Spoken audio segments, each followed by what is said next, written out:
Bonjour à tous, j'espère que vous allez bien et que vous passez une belle journée.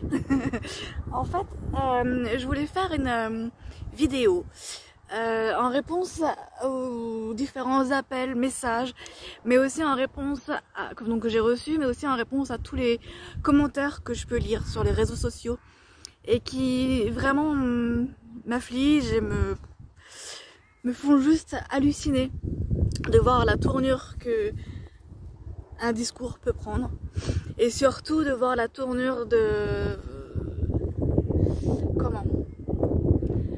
voir comment l'humain réagit sous pression, quand il est mis sous pression, quand il est, on l'a déjà vu en début d'année, l'année dernière plutôt, on l'a déjà vu à partir du moment où l'humain est sous pression, il devient totalement incohérent et totalement égoïste aussi d'ailleurs. À croire que c'est dans la nature humaine, je ne sais pas. J'ai pas envie d'y croire en tout cas. J'ai pas du tout envie d'y croire. Je préfère croire que c'est dans l'éducation qu'on nous a donné d'être égoïste et d'être égoïste. Je préfère le croire. Je préfère croire que même si nous restons des animaux, eh bien on est quand même supérieur à eux dans la peur.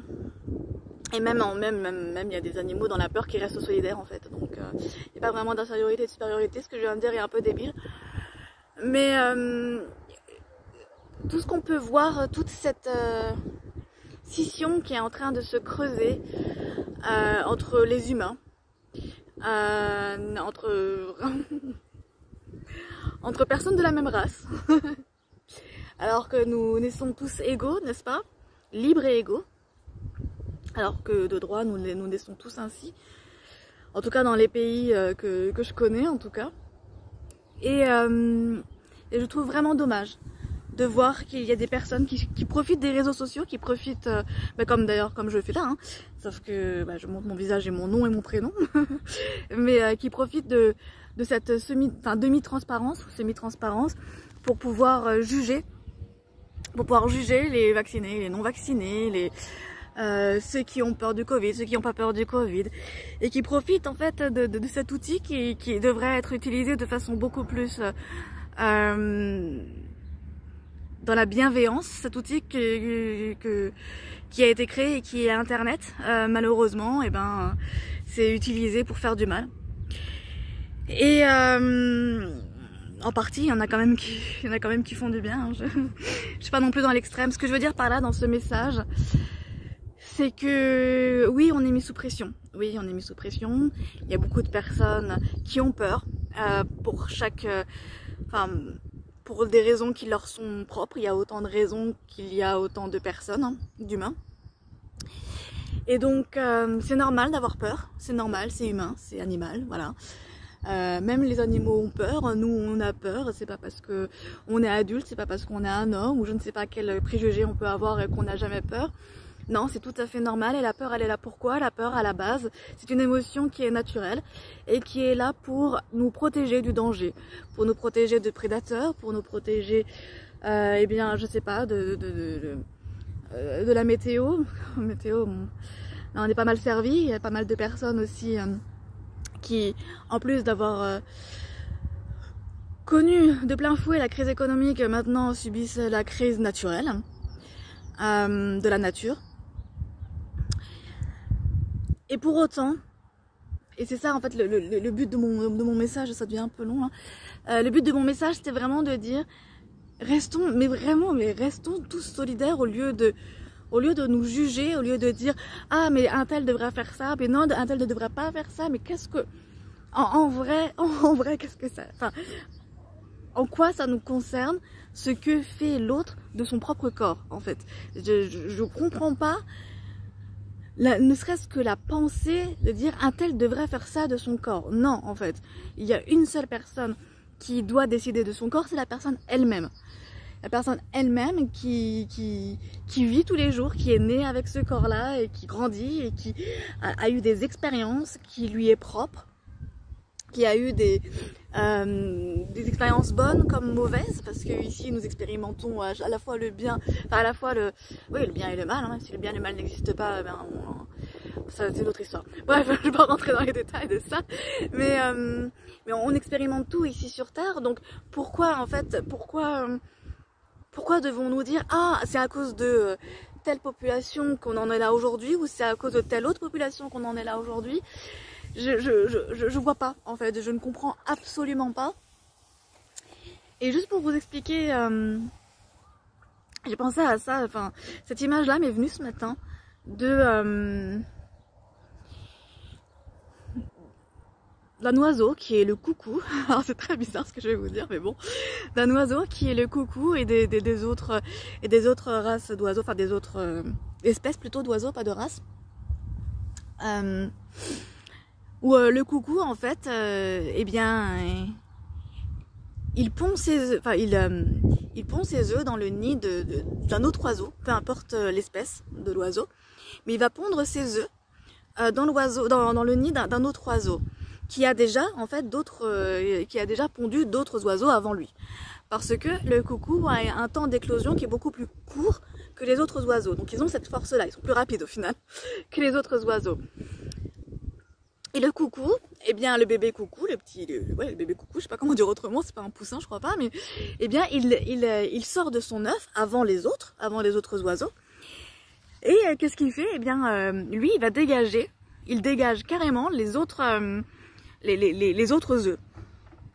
Les autres œufs du nid. Pourquoi? Eh bien parce qu'il a peur de ne pas avoir assez faim. Il a eu peur.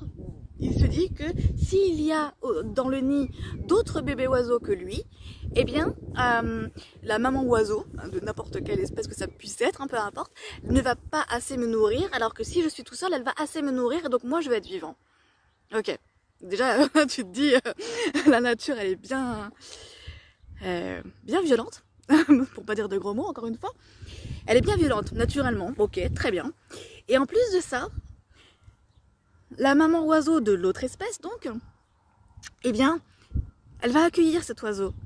Elle va l'accueillir, elle va l'élever, elle va le nourrir, elle va l'élever, elle va lui apprendre à voler et tout ça, elle va lui laisser son indépendance. Et le coucou, il va grandir et puis il va faire d'autres œufs, il va les pondre ailleurs, etc., etc., etc.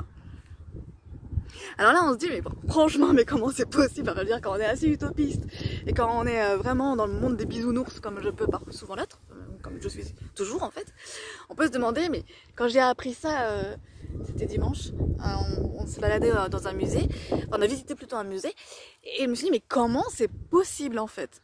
Comment c'est juste possible qu'une telle espèce d'oiseau existe et qu'en plus l'autre oiseau va l'élever comme sa propre progéniture en fait.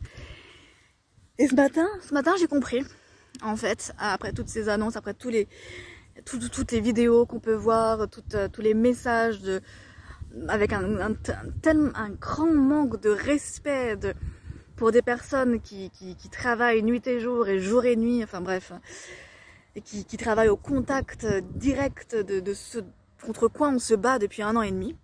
Bref, eh bien j'ai compris qu'en fait dans la nature il y a deux espèces, il y a deux espèces en fait tout simplement. Et chez l'humain c'est pareil. Il y a soit ceux qui décident de devenir des coucous. C'est dommage parce que coucou c'est un super beau mot en fait. C'est con en fait. C'est mignon coucou, mais pour autant putain c'est horrible. Soit on décide de devenir des coucous, c'est-à-dire de piquer le nid d'autres espèces et de grandir et de s'envoler et de se reproduire, voilà, et de recommencer ça vitam aeternam. Hein. Soit on décide de devenir les autres espèces d'oiseaux. Je ne saurais pas vous dire exactement quelle autre espèce, je suis pas hyper fort au niveau des noms d'espèces dans la nature. Mais... Et en fait, malgré tout, vous voyez, malgré ce que le coucou puisse faire, eh ben, c'est pas la race, je vais pas y arriver, c'est pas l'espèce la plus présente sur Terre. Est-ce que vous voyez beaucoup, vous, des coucous? Moi, je vois plutôt des moineaux, personnellement. Après, c'est mon point de vue. Quand je vois des oiseaux ou des corbeaux, les corbeaux sont hyper présents. Les corbeaux sont très, très intelligents.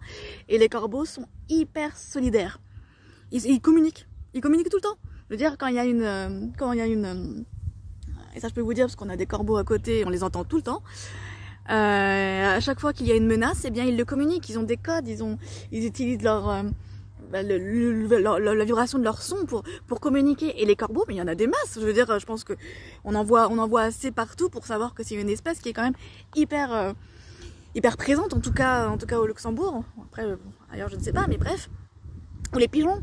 Les pigeons, c'est pareil. Enfin, je veux dire, ils vont pas ils vont pas réagir comme les coucous, quoi. Et pour autant, les coucous, eh bien, on n'en voit pas beaucoup, hein. On en voit peut-être dans d'autres, peut-être dans les forêts plus reculées, peut-être qu'ils sont plus discrets, peu importe. Mais en tout cas, ils sont pas dans le top niveau du règne animal. C'est ça que je veux dire. Donc, la nature est pas si mal faite que ça. Voilà, en gros. Et c'est à nous de choisir, hein, au final, de quel côté on veut être. Est-ce qu'on veut être du côté... Et c'est ça en fait, la vraie question que je me pose. Moi j'ai déjà ma réponse pour moi-même, mais c'est la question que je me pose par rapport à l'humanité. Qu'est-ce que l'humanité choisit au final, d'un point de vue mais planétaire, d'un point de vue vraiment de la Terre en fait. Qu'est-ce qu'elle choisit? Est-ce qu'elle choisit bien d'être un coucou et de virer tout le monde de leur nid et de se faire élever par une autre espèce comme en mentant en fait, en faisant semblant qu'ils font partie de cette espèce-là et en se leurrant pendant toute leur vie et en répétant ça de génération en génération, de génération en génération? Ou est-ce qu'on préfère être de ces espèces qui vivent leur vie, qui vivent juste leur vie et qui acceptent, enfin, accepter ça veut pas non plus être con, mais accepter que parfois en fait dans notre nid il y a des coucous et que même si dans notre nid il y a des coucous, et faut l'accepter comme il est et que un jour ou l'autre il sortira du nid, il fera sa propre vie. Ça veut pas dire forcément être con, ça veut pas dire forcément voilà, de pas se défendre. Je pense qu'on est en droit aussi de se défendre si on le souhaite. Mais en tout cas, garder la liberté, soit de quitter le nid parce qu'on n'a pas envie de vivre avec un coucou, soit de l'accepter, mais alors de l'accepter tout en le respectant. Voilà, tout simplement. Donc, je voulais passer aussi ce message-là, et en plus je voulais le faire dans la nature parce que je pensais que ça serait encore plus... Enfin, moi ça m'aide à m'ancrer parce que là j'étais pas du tout ancrée par rapport à tout ce qui se passe. Donc ça me permet de parler de cet exemple-là de façon beaucoup plus ancrée et terre à terre. Donc c'est mieux pour moi. Je me suis dit que ça vous ferait aussi un peu de bien de voir un peu de nature et de silence. Et puis autre chose aussi à laquelle j'ai pensé ce matin, c'est que on va rester dans les espèces d'oiseaux, hein, tant qu'à faire. Tant qu'à faire, ça marche bien là au niveau des allégories, on est pas mal du tout. Vous connaissez sûrement l'histoire du petit colibri qui est dans une forêt qui est en feu, où tous les animaux de la forêt sont là à regarder le feu qui brûle. Ils regardent le feu qui brûle et ils se disent on peut rien faire, le feu il est beaucoup trop grand pour nous. Il est beaucoup trop impressionnant, beaucoup trop grand. Et non, je regarde mon chien parce qu'il est en train encore de se balader. Et le colibri en fait il va chercher de l'eau dans son tout petit bec. C'est un tout petit oiseau le colibri, je sais pas comment vous le montrer là, il est comme ça, voilà. Il est tout petit l'oiseau. Et il va chercher de l'eau là où il peut, comme il peut, dans la quantité que sa bouche, que son bec, et puis plutôt son bec, puisse avoir en fait. Et les oiseaux le regardent, les animaux le regardent, ils disent mais qu'est-ce que tu fais? Enfin, ça sert à rien ce que tu fais. Et colibri répond je participe juste à ma taille, juste à ce que je peux faire. Et en fait, c'est normal de se sentir totalement démuni, c'est normal de se sentir en colère, c'est normal de se sentir épuisé, juste au bout du rouleau, parce qu'il y en a vraiment qui cumulent beaucoup depuis plus d'un an maintenant, plus d'un an et demi même je dirais, qui risquent peut-être leur vie même, qui risquent leur vie, et ceux qui risquent leur vie économique aussi. Il y en a beaucoup, il y en a énormément. Et pour autant, eh bien ces personnes-là, peut-être qu'elles méritent aussi d'être aidées de quelconque façon que ce soit. Peut-être que c'est juste proposer l'aide pour comment? Parce que là il y a eu des inondations, donc peut-être que c'est juste aider au nettoyage ou à enlever l'eau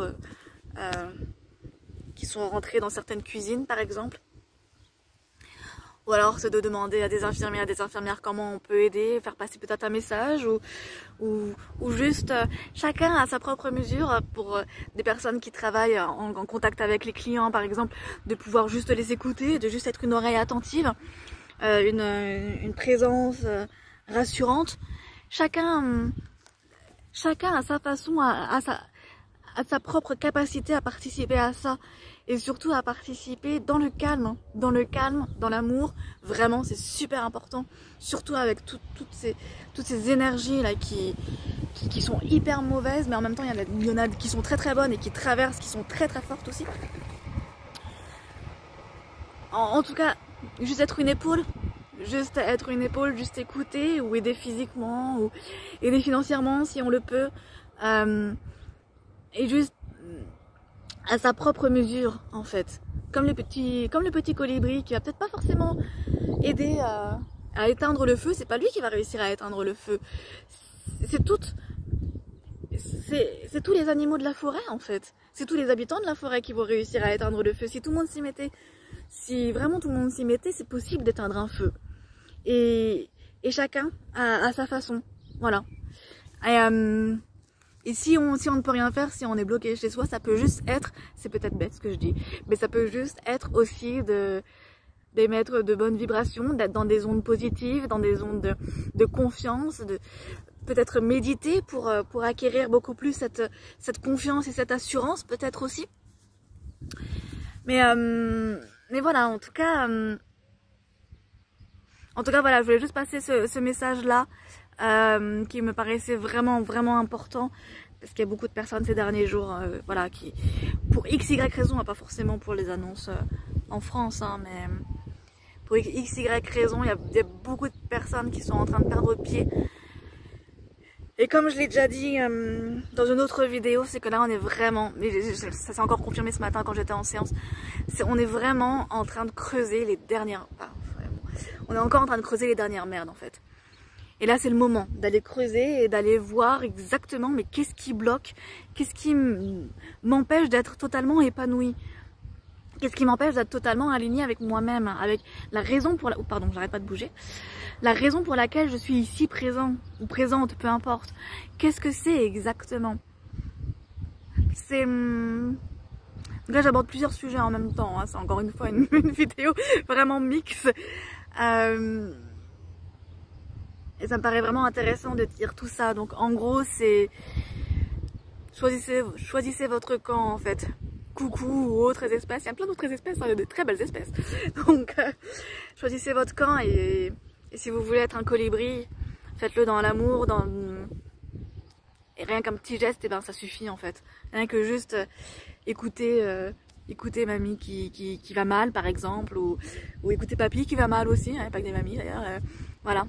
Bah c'est déjà ça, c'est toujours déjà ça, et si chacun en faisait notre part, et ben on pourrait transformer les choses. En tout cas, c'est profondément ce que je pense, c'est vraiment profondément ce que je pense. Car nous tous, on pourrait vraiment transformer les choses à partir du moment où c'est fait dans la bienveillance, dans le partage et dans l'amour. Voilà. Mais écoutez, je vous fais de gros bisous et puis je vous dis bon courage, tenez bon. Si c'est trop difficile, n'hésitez vraiment pas à aller voir des spécialistes dans le domaine de la thérapie, dans le domaine de la psychologie, peu importe. Donc, parce que parfois on a nos limites, voilà, on atteint tous nos limites. Et on a juste besoin d'un petit coup de pouce, même si c'est temporaire, même si c'est en thérapie, bref, peu importe, pour redémarrer d'aplomb. Voilà, en tout cas je vous fais de gros bisous et je vous dis à très bientôt. Ciao. J'ai oublié un petit point qui était en fait primordial, qui est l'ancrage. Je sais que j'en ai déjà parlé dans la dernière et avant-dernière vidéo, néanmoins c'est très très important de le préciser de nouveau, dans le sens où l'ancrage est... Si vous allez pas bien, si vous allez mal, si vraiment vous vous sentez perdu, désorienté, déboussolé, commencez déjà par l'ancrage. Comment on s'ancre? Eh bien, vous pouvez vous ancrer.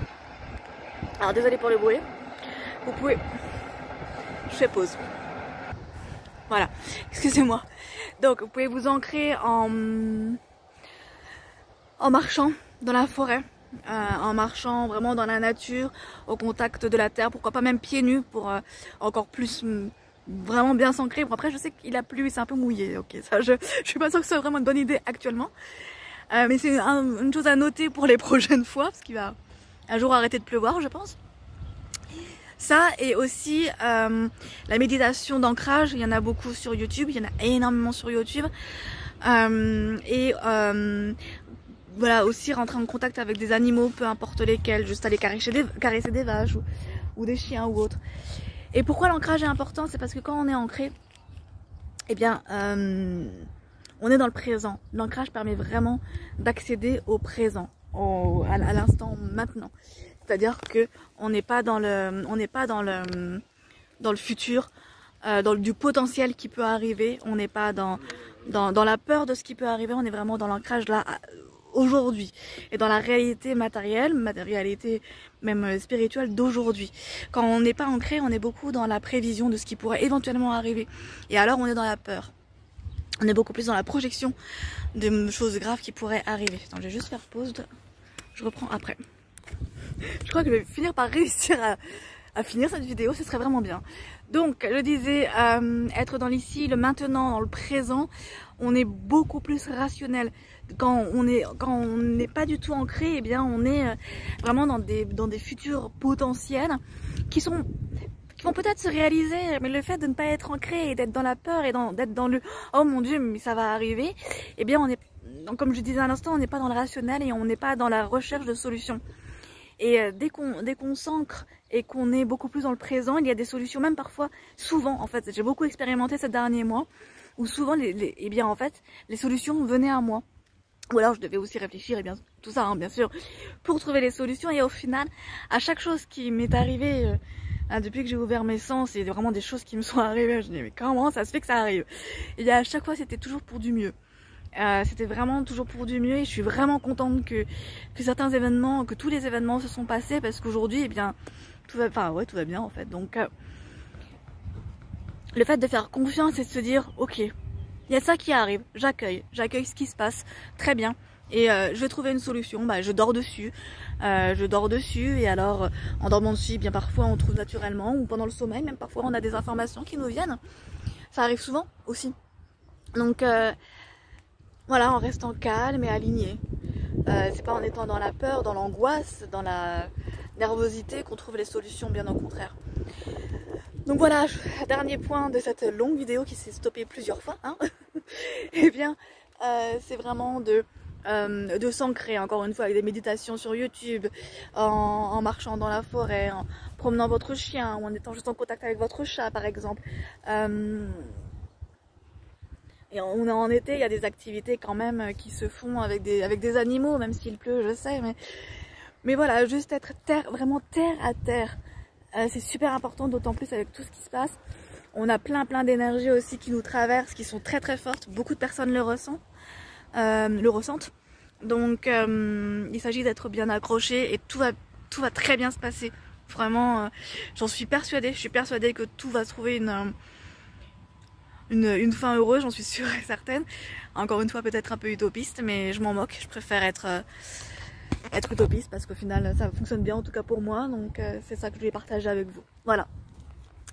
Encore une fois, je vous fais de gros bisous et je vous dis à très bientôt. Ciao.